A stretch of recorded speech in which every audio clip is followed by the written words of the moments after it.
यो चाहिँ हिमा खोलामा निर्माणाधीन पारिपट्टि फिदिमपट्टिको पुलको जिप हो। उतापट्टि चाहिँ अलिकति व्यवस्थित तरिकाले बनाइएको छ यो पटक चाहिँ। त्यो जिप जोडिएर यतापट्टि आउनेछ र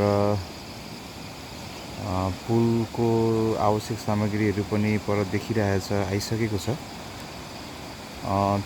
अलिकति ढिलो भयो जस्तो चाहिँ लागेको छ मलाई चाहिँ, खैर केही छैन। अब चाँडै यो पुल बन्नेमा पूर्ण हामी विश्वस्त छौँ, आशा छ, विश्वास छ।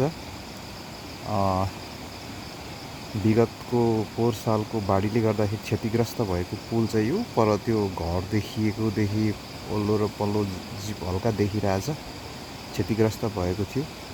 र विगतको वर्षको बाढीले गर्दाखेरि 1 वर्ष भइसक्यो। पुल त बन्नुपर्ने हो तर बनेको छैन। यो तल यसरी डाइभर्सन बनाएर, पुल बगाएपछि डाइभर्सन बनाएर मेची राजमार्ग अन्तर्गत 5 स्तरको केही पालिका र हाम्रो ताप्लेजुङ जोड्ने सडक चाहिँ यसरी डाइभर्सन बनाएर चलाइराखिएको छ।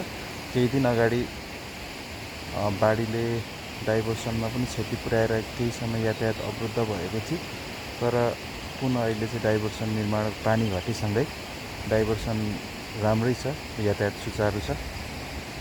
यो पुल चाँडै बन्नेमा विश्वस्त छौँ। यो पुल चाँडै बन्नुपर्छ, किनकि यो पुलसँग हाम्रो ताप्लेजुङ, विशेष गरेर ताप्लेजुङको र 5 स्तरको केही पालिकाहरूको प्रत्यक्ष दैनिक जनजीवनसँग यो पुल जोडिएको छ। तसर्थ चाँडै यो पुल बनोस् र बन्नेछ भन्नेमा विश्वस्त छौँ। प्रकृति हेर्दाखेरि पारिपट्टिको जिप सकिएको छ, वारिपट्टि पनि खासै जिप बनाउन नपर्ने, र यतापट्टिको बाटोको भाग पनि खुलिसकेको छ।